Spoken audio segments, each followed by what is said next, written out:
오늘 특강은 책 읽어주는 아빠의 독서 비법을 주제로 바쁜 직장 생활 속에서도 두 자녀를 키우면서 책 읽어주기를 실천하고 계신 박성원 선생님께서 준비해 주셨습니다. 네. 반갑습니다. 네, 반갑습니다. 네, 선생님 소개를 제가 간단히 먼저 드릴게요. 박성원 선생님은 현재 더팩트 대구 경북본부 기자로 활동하고 있으며 학교 밖 청소년을 위한 인문학 수업을 3년째 진행해 오고 있습니다. 두 자녀를 키우면서 느낀 독서의 가치, 특히 책 읽어주기의 중요성에 대해서 방법과 여러 가지를 알려주는 책 읽어주는 아빠라는 유튜브 채널도 운영하고 있습니다. 네, 오늘 특강은 사실 직접 얼굴 보며 진행해야 더 많은 이야기가 오고 갈 수 있을 텐데요. 예, 코로나19로 이렇게 온라인으로 진행하게 되었네요. 네. 예, 이렇게 진행하는 방식이 우리 도서관도 처음이라서 조금 서툴고 미흡한 부분이 있을 텐데 미리 양해 말씀드리겠습니다. 예, 안녕하세요. 네, 반갑습니다. 네, 아유, 네, 그러면 이어서 계속 진행할게요. 자, 오늘 특별히 코로나 상황 고려해서 여기 2명 참가자분을 모셨는데요. 네, 반갑습니다. 네, 안녕하세요. 네. 네, 함께 강의를 듣고 궁금한 점 질문도 받도록 하겠습니다. 지금 네이버 라이브로 지금 참석하시는 분들도 메시지 입력해서 참여 가능하시니까 질문도 받겠습니다. 네, 그럼 제 옆에 박성원 선생님 계신데요. 네, 큰 박수로 환영해 주시기 바랍니다. 네. 예, 반갑습니다. 책 읽어주는 아빠, 박성원입니다. 사실상 이렇게 제가 아이들 책을 읽어주는 것보다도 저희 아내가 훨씬 더 많이 이렇게 책을 읽어줬던 것 같습니다. 제가 그 30대 초반에 뭘 하면서 살까, 어떤 걸 하면서 살까 고민하면서 이제 찾았던 제 인생의 어떤 목표 지향점이 책을 통해서 꿈을 발견하고 그리고 그 꿈을 이루면서 살아갈 수 있도록 도와주는 것이 이제 제 사명이라고 이렇게 정리를 했었던 기억이 납니다. 그래서 이제 한솔교육 주니어 플라톤이라는 곳에서 이제 7, 8년 정도 교사들을 교육하고 이제 학부모들, 부모들을 만나서 상담하고 아이들과 함께 책 읽고 토론하고 글쓰기 했었던 참 좋았었던 이제 기억도 있습니다. 그래서 지금은 이제 기자로 활동하면서 학교 밖 청소년들 아이들과 함께 3년 정도 인문학 수업을 하고 있습니다. 지금 하고 있는 친구들이 이제 대학교 1학년 올라가는 친구 하나랑 고등학교 2학년이 되었습니다. 그래서 중학교 때 만났던 친구들이 그래서 처음에 이제 아이들과 매주마다 책을 한 권 읽고 그리고 아이들이 이제 스스로 한 편의 글을 써오거든요. 그러면 저랑 만나서 함께 이제 그 글을 읽고 나누고 피드백도 해주고 토론도 해오는 아이들이 자발적으로 지금은 이렇게 참여하고 있습니다. 예. 네, 네, 지금 선생님 독서 관련 경험이 아주 좋으신데요. 네, 지금 현재 글쓰기도 꾸준히 하고 있는 직업이고요. 네, 그래서 아마 오늘 수업이 더 우리한테 유익하게 다가올 것 같은데요. 그러면 이제 먼저 우리 아이는 책과 얼마나 친한가? 네, 이 부분부터 시작하도록 하겠습니다. 네, 보통 우리 부모님들은 아이가 책을 읽고 있는 모습 보면 정말 기분이 그렇죠. 좋죠. 네. 우리 아이가 책과 얼마나 친한지, 그리고 아이가 책 읽기를 즐기고 책과 친해지게 할 수 있는 방법 좀 소개해 주세요. 이렇게 저도 마찬가지인데 우리 아이들이 그냥 이렇게 이제 놀이를 하는 모습보다 책을 읽고 있는 모습을 보면 왠지 더 이렇게 뿌듯하고 책을 가지고 읽어달라고 그러면은 마음이 더 흐뭇하고 이제 그런 것들이 있는 것 같아요, 부모들에게. 그런데 이제 아이들이 책과 친하게 만들어주는 것, 책을 좋아하고 책을 이렇게 많이 읽었으면 좋겠고 이제 자주 읽었으면 좋겠고 이런 마음들이 있는데 아이들에게 중요한 거는 책과 친하게 만들어주는 그런 환경이 이제 중요한 것 같다는 생각이 들어요. 그래서 환경이라고 그러면은 보통 이렇게 집에서 부모님들께서 책장을 만들고 그 책에다가 수많은 전집들을 꽂아놓고 이제 흐뭇해 하시죠. 예. 근데 아이들 입장에서 봤을 때, 그 모습이 그 책장들이 보면서 채워지는 것을 보면서 좋을까? 혹은 부담감을 느끼진 않을까. 그런 생각이 들거든요. 부모들은 그런 마음 있잖아요. 책장 만들어주고 뭐 전집들을 다 띄워두고 우리 아이가 저 책을 전부 다 읽었으면 좋겠다라는 이제 그런 마음들이 있으신 것 같아요. 저는 그런데 아이들은 이제 듣는 것으로 자라지 않고 보는 것으로 배우고 자란다 생각하거든요. 예. 그래서 많은 책을 보여주는 것이 아니라 아이들이 책을 읽는 것을 원한다면은 부모가 책을 읽는 모습을 얼마만큼 많이 보여주고 자주 보여주고 아이들과 함께 책을 읽는 시간을 가지는 것. 그것이 아이들이 이제 책을 읽게 하는데 오히려 이렇게 도움을 많이 준다고 이제 생각을 하거든요. 그래서 이제 저희 집은 애들 어렸을 때 책장이 없었어요. 제 책장에 서재가 있었죠. 예. 그래서 이제 책을 엄청 많이 꽂혀 있고 애들은 어렸을 때는 책을 이렇게 사준 적이 없어요. 애들한테는 저희가 그냥 애들 읽을 만한 책 몇 권 도서관 갔을 때 뭐 책꾸러미 해서 몇 권 주는 거 가져와서 이제 그거 읽혀주고 주위에 이렇게 오래돼서 애들이 자라서 안 읽은 책 있으면은 이제 얻어서 그거 읽혀주고 그래서 애들이 이제 책이 적으면 좋은 점이 있거든요. 많이 읽는 것도 있지만 이렇게 자주 읽게 되거든요. 네. 반복해서 읽게 되거든요. 그런 좋은 이제 습관들을 기를 수 있고 그리고 사실상 이렇게 아이들과 이제 책을 친하게 만들어주는 환경에 있어서 요즘에는 이제 미디어에 대한 노출들이 우려들이 많잖아요. 그래서 기본적으로 노출시키지 않으면 가장 좋죠. 예, 저희 집은 이제 TV가 없거든요. 그래서 아이들 TV가 없고 그런데 보통은 아이들이 보통 이 식당에 가면은 부모들이 이제 힘들다 보니까 스마트폰을 지어주고 이제 아주 편안한 식사를 하고 그런데 고민해 보셔야 될 것 같아요. 그런 부분들은. 네. 그러니까 얼마나 많이 이제 스마트폰에 노출되는 시간과 책에 노출되는 시간의 비례. 예. 아이들이 이제 스마트폰은 미디어에 노출되면은 책과 친해지기가 참 쉽지 않거든요. 예. 그래서 어느 정도 이제 책과 친해지고 이제 그런 부분들이 좀 쌓이고 나서 점차적으로 스마트폰이라든지 이런 미디어에 대한 노출 좀 접할 수 있게 할 수 있다면은 그런 방향으로 좀 고민해 보시면 좋을 것 같고 그런 방향으로 노력을 해보시는 게 이제 좋을 것 같아요. 저는 아이들에게 얼마나 많은 책을 이렇게 사주고 아이들의 책장을 만들어주고 이런 것이 사실상 아이들이 책과 친하게 만들어주는데 도움은 크게 안 된다고 생각하거든요. 오히려 그 책으로 같이 이제 있다면은 그 책을 읽어주는 것이 아니라 아빠가 집에 와서 그 책으로 이렇게 집을 만든다든지 탑쌓기를 한다든지 이제 이런 과정이 아이들과 책이라는 것과 이렇게 친숙해지는 책을 읽기 전에 그런 시간들이 필요하거든요. 예. 이제 그런 식으로 좀 접근을 해주시면은 좋겠다는 생각이 있습니다. 예. 그런 관점에서. 네. 네. 다음에는 이제 네. 그러면 네 지금 어쨌든 부모의 역할이 참 중요하다 그죠? 네네. 미디어 노출도 적게 해야 되고 책하고 아이들 놀아줘야 되고. 네. 그러면 지금부터는 아이와 함께하는 책 읽기 예. 이 부분에 대해서 좀 어떻게 하면 아이들이 책을 조금 더 재밌게 읽을 수 있는지 이 방법에 대해서 한번 말씀을 들어보도록 하겠습니다. 그리고 보통 이제 지금도 아이들과 씨름하시는 부모님들이 많을 것 같아요. 예, 어떻게 하면 아이들 책을 읽힐까? 그런데 아이들은 책을 읽으려고 하지 않고 어느 정도 나이가 이렇게 있는 친구들은 그런 씨름들이 계속해서 지금도 이제 있을 것 같은데, 근데 어렸을 때에 보통 이제 책을 읽어줘야 되는 단계, 유아기 단계 이런 친구들 같은 경우 좀 부모님들이 고민이 많을 것 같아요. 어떻게 이제 아이들에게 책을 읽혀줘야 될까? 지금 이제 아까도 여기 참석하신 부모님께서 책을 읽다가 그냥 넘겨버린다.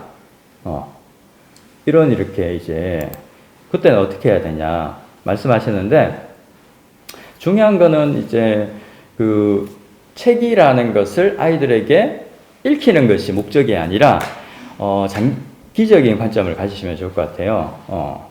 아이들이 결국에는 이제 지금은 대학교를 졸업한다고 해서 공부가 끝나는 것이 아니라 평생 학습을 해야 되는, 평생 배워야 되는, 평생 책과 친해져야 되는 그런 시대를 우리가 살아가고 있단 말이에요.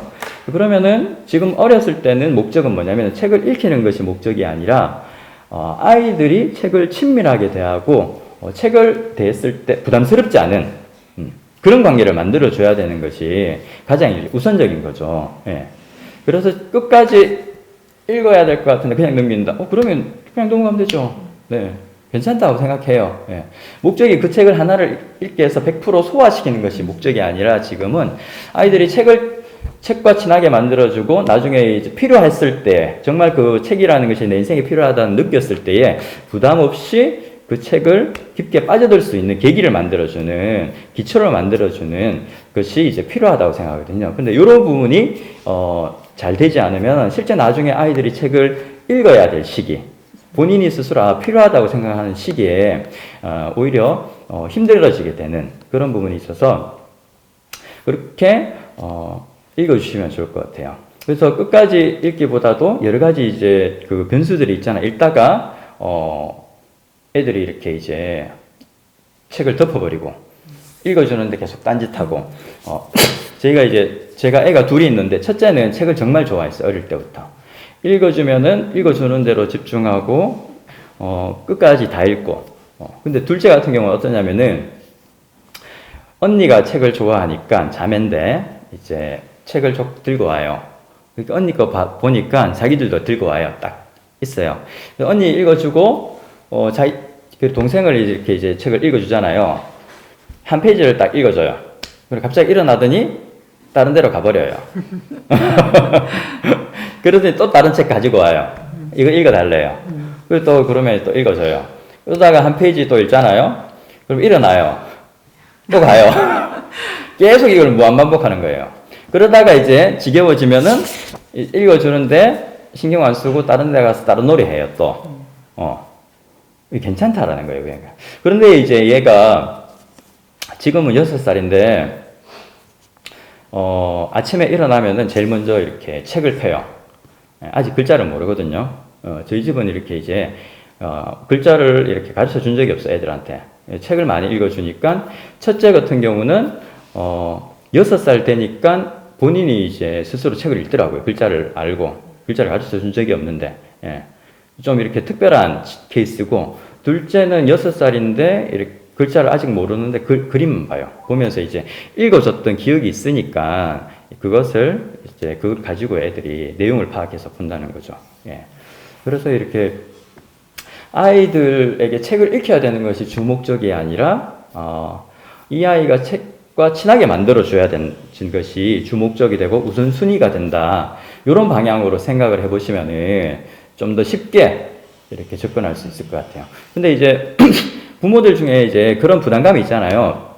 사실 엄마 아빠는 책을 별로 읽는 걸 좋아하지 않는데 우리 애는 책을 읽혀야 되겠다라는 그래서 책을 읽어주는 건 억지로 읽어주시는 분이 있어요. 그러면은 너무 힘드시면은 책에 나와 있는 것들 읽지 말고 그림만 보면서 누구 나왔네? 그림을 보면서 누구 나왔네? 이야기식으로 만들어서 해주셔도 괜찮다고 생각해요. 예, 저는. 이유는 책과 친해지게 만드시는 게 이제 우선이고 그게 필요한 거니까. 이제 그런 관점에서 접근하시면은 아이들에게 책을 읽어주는 데 있어서 부담감이 이제 부모님들께서 조금 줄어들지 않을까 하는 생각입니다. 네. 그리고 나서 또 한 가지 팁을 드리면은 이제 보통 이렇게 책 읽어주는 아빠라고 했는데 제가 사실상 제가 이제 한 권 정도 읽어주면은 저희 아내 같은 경우는 100권, 200권을 좀 읽어주는 그 비율이 그렇게 되거든요. 그리고 제가 이렇게 비염이 좀 심하다 보니까 책을 이렇게 열심히 읽어주다 보면 호흡 곤란이 오는 이런 부작용이 또 있더라고요. 그래서 제가 이렇게 어떻게 하냐면 저는 읽을 때 제가 읽어주고 페이지를 넘겨야 되잖아요. 그리고 저희 아내는 아주 이렇게 성실하기 때문에 이제 책을 읽어주고 넘겨주고 그럼 애가 이제 보기만 하면 돼요. 그런데 애들이 저랑 읽을 때는 어떻게 해야 되냐면은 제가 읽고 페이지는 자기들이 넘겨야 돼요. 그래서 제가 이제 읽다가 띵동 하면은 저 애가 넘기고 띵동 하면은 저 애가 넘기고 그러다가 이렇게 이제 첫째는 시키는 대로 잘 했었거든요. 근데 둘째가 좀 반항아적인 기질이 있어요. 그래서 읽다가 한 번은 이렇게 저한테 묻더라고요. 아빠, 내 왜 자꾸 이거 넘겨야 돼? 힘들어. 하더라고요. 그래서 제가 그럼 아빠랑 바꿀까? 로아가 읽고 아빠가 책 넘기고 하니까 아니 그냥 그대로 해. 그래가지고 제가 이제 읽고 띵동 그렇게 하고 그리고 나서 이제 애들이 한 번 읽고 나서 또 읽어달라 그러거든요. 그래 엄마 입장에서 아빠 입장에서 같은 책을 2번, 3번 반복해서 읽기에는 너무 재미없거든요. 애들은 이제 재밌는데. 그래서 이제 제가 꼼수를 사용해서 아주 성실한 부모, 좋은 부모들은 반복해서 읽어준단 말이에요. 저희 아내는 그렇게 읽어줘요. 근데 저는 힘들더라고요. 그래서 이제 저 같은 경우는 어떻게 읽어주냐면은 녹음을 해요. 읽을 때. 그래서 제일 처음에 이제 책 제목을 얘기하죠. 뭐 백설공주. 자, 백설공주 이야기를 읽어주겠습니다. 그러고 나서 이제 읽어주다가 페이지를 넘겨야 되면은 똑같이 아까처럼 띵동 하고 하면은 애가 페이지를 넘겨요. 그래서 이거 한 권의 책을 읽고 녹음을 해놓으면 이게 이제 앞바표 오디오북이 되거든요. 그래서 이제 어떻게 활용하냐면은 힘들 때 반복해서 읽어달라 그럴 때 그리고 보통 밤에 아이들 이렇게 이제 잠잘 때 책을 많이 읽어달라 그러잖아요. 그런데 한 번으로 그치지 않고 반복해서 읽어달라고 그래요. 그래서 불 끄고 나서는 책 읽어줄 수 없으니까 이제 그때 이 오디오북을 틀어두고 이제 아이들이 해주면은 듣다가 이제 자더라고요. 네. 그럴 때도 활용하기도 하고 그렇습니다. 그리고 또 아이들과 이렇게 책을 읽을 때 중요한 것은 아까도 얘기했듯이 반복되는 건데 책과 친해져야 되고 책 읽는 것이 재밌어야지 그런 경험이 있는 아이들이 책을 좋아하고 이 책을 읽게 되거든요. 예. 그래서 이제 책을 보면서 어떤 동물이 나와서 그러면은 이제 그런 행동을 흉내 내보고 소리도 내보고 그래서 저는 읽다가 이렇게 뜬금없이 이제 책을 읽다가 등장인물이 어떤 행동을 하게 되거든요. 예를 들어서 이제 문을 똑똑한다. 자, 그러면 우리 같이 문을 똑똑 해볼까? 시작. 그러면은 뜬금없이 갑자기 책 똑똑 두드리고 다시 시작 똑똑 하고 사자가 어흥했다. 그러면은 사자가 어흥했네. 같이 한번 해볼까? 자, 하나, 둘, 셋. 어흥 하고 그런 식으로 이렇게 중간중간에 액션을 이제 넣어줘서 같이 읽는 거죠. 제가 이렇게 하는 이유는 사실상 재밌게 해줘야 되는 것보다 이 한 권을 읽어주면은 끝이 아니고 이제 2권, 3권을 반복해서 아니면 이 한 권을 2번, 3번 반복해서 읽어줘야 되거든요. 그래서 최대한 이 한 권을 이렇게 농축해서 읽어주고 나서 아빠는 해줄 거 다 했다. 이제 좀 쉬고 싶다. 그런 차원에서 이렇게 좀 하는 것도 사실상 좀 있어요. 예. 그리고 책을 읽어줄 때 이제 아이들이 보면은 그런 활동들을 하는데 이 아이들 같은 경우는 단순하게 어른들은 웃기고 재밌게 해주는데 에너지가 엄청 많이 소비되거든요. 기발한 아이디어도 있어야 되고. 근데 애들은 가만히 이렇게 쳐다만 보고 있어도 자기가 그냥 웃어요. 예. 그러니까 특별한 뭐 액션이나 특별한 기교가 없어도 단순하게 이런 행동 하나만으로 아이들은 즐거워하기 때문에 예, 부모들이 단순하게 좀 접근해서 쉽게 이렇게 하시면은 함께 좀 재밌는 시간들을 이제 보낼 수 있을 것 같아요. 네. 그리고 이제 또 부모님들이 그런 것들을 많이 이제 궁금해 하시더라고요. 이제 같은 책만 가져와요. 다른 책도 읽었으면 좋겠는데 같은 책만 가져와요. 그러면 제가 이렇게 이제 그런 말씀들을 하시는 부모님들에게 이제 매번마다 동일하게 해주는 말씀이 100권의 책을 한 번 읽기보다도 한 권의 책을 100번 읽는 것이 더 유익하다는 말씀을 해드리거든요. 사실상 이렇게 책을 한 번 읽는다고 해서 그 책이 내게 되지 않거든요. 그냥 이제 한 번 읽어냈다. 이건 이 책은 읽은 책, 읽지 않은 책라는 구분만 있을 뿐이지 사실상 그 두 권의 책이 아이에게 미치는 영향은 똑같아요. 아무런 영향을 미치지 않았다는 거죠. 사실상. 예. 근데 이제 그 책이 정말 아이들의 삶을 영향을 미치려면은 계속해서 반복해서 봐야 되거든요. 예. 그래서 반복해서 이제 보려면은 책이 많으면은 오히려 방해를 해요. 그래서 이제 저 같은 경우 저희한테 책을 사준 적이 없거든요. 보통 전집이나 이런 것들. 요즘에 이렇게 어머님들 그 수성구나 이런 쪽 얘기 들어보면은 한 번에 500만 원씩 이렇게 출판사에서 결제해서 책장 하나를 갖다 채워버린다 하시더라고요. 야, 제가 그 얘기를 듣고 참 기겁을 했습니다. 그러니까 그 얘기는 뭐야? 이 몇백 권을 아이들한테 읽히겠다라는 그런 이렇게 의지가 있는 거잖아요. 부모님들이. 애들도 알거든요. 야, 책이 갔다 오면은 야, 저 몇백 권을 내가 읽어야 된다. 알아요. 야, 그러면은 이제 놀고 싶은 시간, 다 뺏기는 거거든, 아이들은 입장에서. 그런 게 어쩌면 무언에 이제 압박을 줄 수 있다. 그래서 이제 저는 아이들하고 집에 책 서너 권밖에 없었거든요, 어릴 때. 그렇게 계속 그 반복해서 읽고, 한 번씩 도서관이나 이렇게 이제 서점 가서, 보고, 구경하고, 그러다가 본인이 이제 읽고 싶은 책 있으면 한 권씩 그 정도는 이제 사서 오고, 네. 그런 식으로, 책을 읽었어요. 예.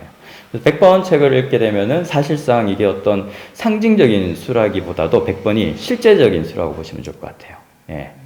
왜냐 그러면은, 보통 이제 우리가 아이들을 책을 읽힐 때에, 생각이라는 것을 많이 이제 바라잖아요. 책을 읽으면서 애가 생각하면서 했으면 좋겠고, 생각하는 힘이 길러졌으면 좋겠고, 그 생각하는 힘이 길러져서 나중에, 이 아이가 좀 더 특별한 능력 있는 그런 아이가 되면은 좋겠다는 기대감이 있는데, 그런데 100권의 책을 읽는다고 이 생각이 자라지 않거든요. 근데 한 권의 책을 100번 읽으면은, 생각을 해요. 내용이 들어오고 그 내용이 머릿속에서 이제 사고가 진행이 돼요. 눈에 보이진 않지만. 그래서 이제 반복하는 독서, 반복 독서가 이제 중요하게 되거든요. 네. 그래서 정독의 요건에 이제 두 가지가 있는데, 좀 이따가 이렇게 이제 얘기를 할 거지만, 그 두 가지 요건이, 소리내, 그 정독의 요건이 반복 독서가 그 중에 하나예요. 반복해서 읽는 것. 네.